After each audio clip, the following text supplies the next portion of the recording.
محمود طاهر انجح رئيس في تاريخ النادي الاهلي ولا ده كلام وخلاص؟ قبل ما نتعارك انا ماليش اي راي في الفيديو ده، انا بس هسرد لك الحقيقه بتاعت اداره الراجل ده مع النادي الاهلي، وانت يا عم كون وجهه نظرك مع نفسك. قبل اي حاجه لو سمحت لايك واشتراك حلوين كده للقناه، ويلا بينا نكمل الفيديو ده عشان عايز ايه بالك رايق شويتين. محمود طاهر الرئيس رقم 14 في تاريخ النادي الاهلي، مسك الاهلي في سنه 2014 بعد رحله مفرمه استمرت مع النادي الاهلي ومع الكابتن حسن حمدي رئيس الاهلي اللي قبله، مفرمه فرم فيها مصر وافريقيا طبعا ككوره، ماليش دعوه باي حاجه ثانيه. الاهلي هدي والمنافسين بدا رتمهم يعلى، وبدات كمان الصفقات تبقى اصعب. يا عم انا عايز اروح النادي الفلاني، لا اداره فلانيه خلصت مع اللعيب الفلاني اللي كان عايزه الاهلي، وهكذا. انت كنت بتسمع عن القصه دي كتير. بعد رحله صفقات ورحله بطولات من 2002 لغايه 2014 مع الكابتن حسن حمدي، الاهلي لقى ان الامور بدات تختل منه، بس مش وقت الامور دلوقتي اللي بتختل. اهلا برئيس النادي الاهلي الجديد محمود طاهر في 2014. الراجل استلم النادي وهو في خزينته 250 مليون جنيه بفائض 3 مليون جنيه. خليك فاكر الارقام دي كويس عشان هنحتاج لها بعدين. بسم الله كده الجيل الذهبي خلاص بيشطب، البطولات بقت اصعب، المنافسين جوه مصر وبره مصر بقوا اصعب بكتير، الكوره بتتطور، فمش هينفع نجيب مانويل جوزيه تاني ونوديه تاني ونجيبه تاني.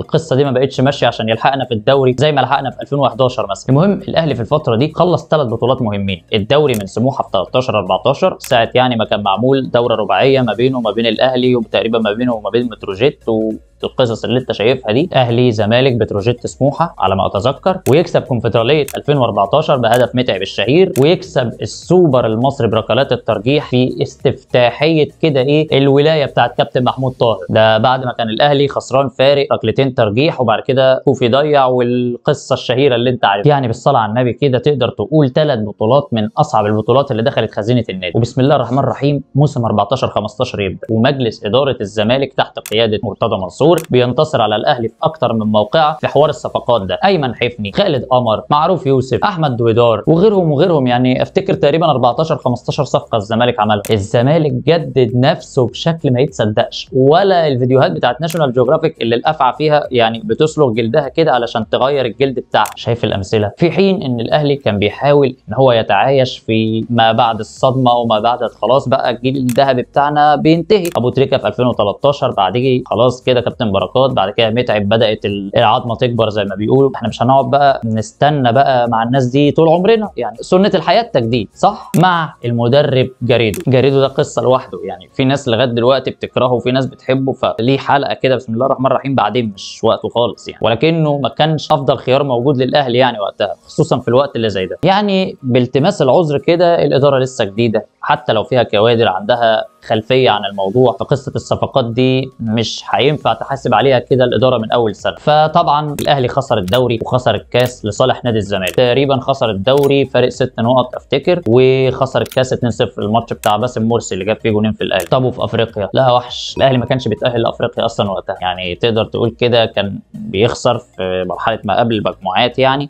بعد كده خلاص بيروح بقى الكونفدراليه، ممكن يطلع زي ما حصل قدام الاتحاد الليبي تقريبا، وممكن يكمل والدنيا بتمشي يعني زي ما انت هتشوف دلوقتي كده في اللي هحكيه. وانا ليه بفتكر الحاجات اللي تزعلني مش فاهم. المهم يعني الاهلي والزمالك في السنه دي وصلوا لنص نهائي الكونفدراليه، الاهلي قدام اورلاندو بايرتس ونادي الزمالك قدام النجم الساحلي، والاثنين روحوا الحمد لله من نص النهائي علشان يتقابلوا في السوبر اللي في الامارات سنه 2015، والاهلي بيكسب 3-2. سيبك بقى من البطولات خالص لان واضح ان المؤشر حبه فوق وحبه تحت مع الاداره الجديده. يعني خلينا كده نتكلم على حاجه مهمه ليك كده كمشجع يعني عشان تعرف. ميركاتو 2015 ده المفروض الاهلي يدرسه لكل مديرين التعاقدات اللي موجودين ما بعد كابتن هيثم عرابي. ليه؟ انت عملت صفقات خرافيه. اولا انت جبت مؤمن زكريا مثلا في يناير، الصفقه الشتويه الاهم اللي اي نعم اتوقف فيها، وفي لاعبين تقريبا من الزمالك اتوقفوا فيها. المهم ايه، كانت صفقه دمار، ده اهم لاعب وقتها كان في الزمالك، احنا خدناه سرقناه من، انت فاهم ازاي، فاهم القصه دي، فالدنيا مشي. ولكن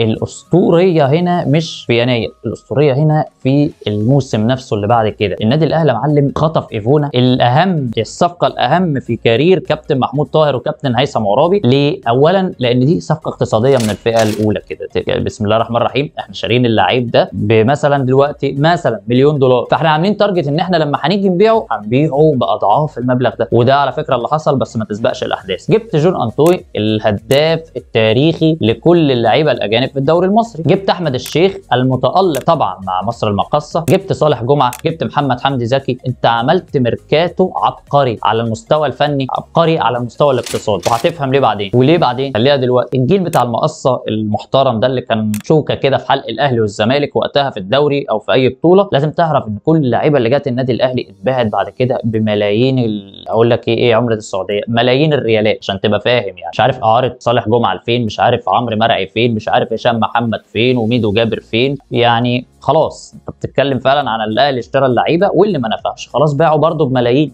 ما خسرش حاجه، كانه ما خسرش اي حاجه. ايفونا مثلا اللي جاب 2 مليون يورو حسب ترانسفير ماركت اتباع ب 7 مليون يورو و250 الف، 3 اضعاف سعره. وبس يعني مش عايز بس الناس ايه تاخد الامور في سكه ان دي عبقريه قوي، لان الصين وقتها اللي اتباع ليها ايفونا نادي شنغهاي الصيني كان داخل من ضمن انديه صينيه تبع توجهات الحكومه الصينيه ان لازم تصرف في الكوره مبلغ محترم عشان عايزين يعملوا مشروع وقتها، يعني زي مشروع السعوديه دلوقتي كده دوري روشن ومش عارف ايه. بس المشروع فشل وده مش قصتنا، ممكن نتكلم عنها بعدين. تقريبا اتكلمنا عنها في فيديو قبل كده تقريبا يعني، لا والله فيديوهين. الفيديو بتاع مالك انتر ميلان ووريتك وقتها ان القصه مش قصه، يلا ما علينا، حاسب لك اللينكات عيش انت مع نفسك. المهم الموضوع ده ساعد الاهلي ان هو يبيع ايفونا بمبلغ محترم. حتى جون انتوي برده اتباع بمبلغ لا باس به، مش عارف مين، وفي طبعا لعيبه مشيت مجاني. المهم الفريق مستمر، والاهلي دلوقتي مثلا في 2017 عمال ياكل الاخضر واليابس محليا، دوري سوبر كاس ومش عارف ايه، ووصل نهائي افريقيا قدام الوداد، بل وبيروح كمان كاس العرب اللي كان تقريبا في اول نسخه ليه بعد توقف سنوات وسنين وسنون، خلاص رجع الاهلي كان مشارك فيه، اللي هي لما الاهلي خسر من الفيصل الاردني ماتشين. لكن الماستر سين هنا الخساره من الوداد في النهائي. هنا بقى الجمهور قلب على الاداره، ازاي تخسروا نهائي دوري ابطال افريقيا، وازاي اصلا تجيبوا حسام البدري اللي هو لسه مكسب الناس الدوري والكاس والسوبر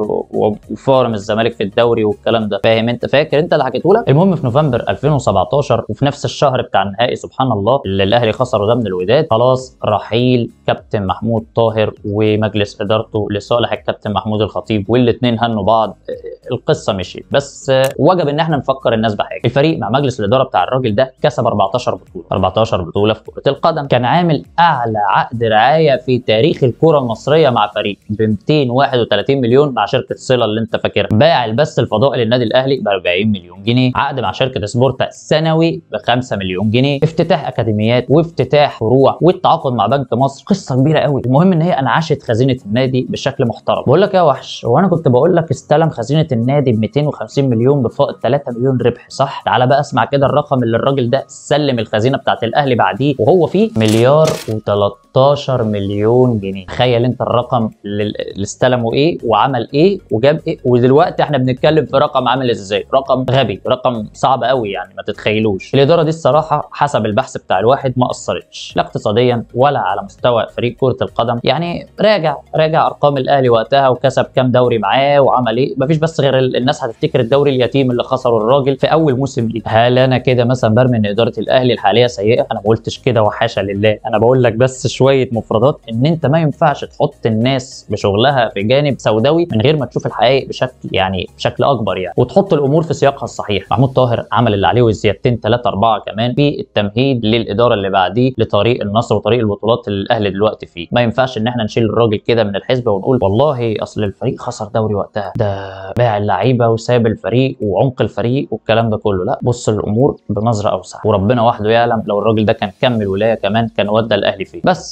وصلنا كده لنهايه الحلقه الحلوه. لو حضرتك عندك راي او معترض على الكلام طبعا عندك كومنتات اتفضل اشرح. اما بقى لو مفيش حاجه بقى ومش هتعمل لايك ومش هتعمل سبسكرايب بعتذر لك لتضييع وقتك. شكرا، سلام.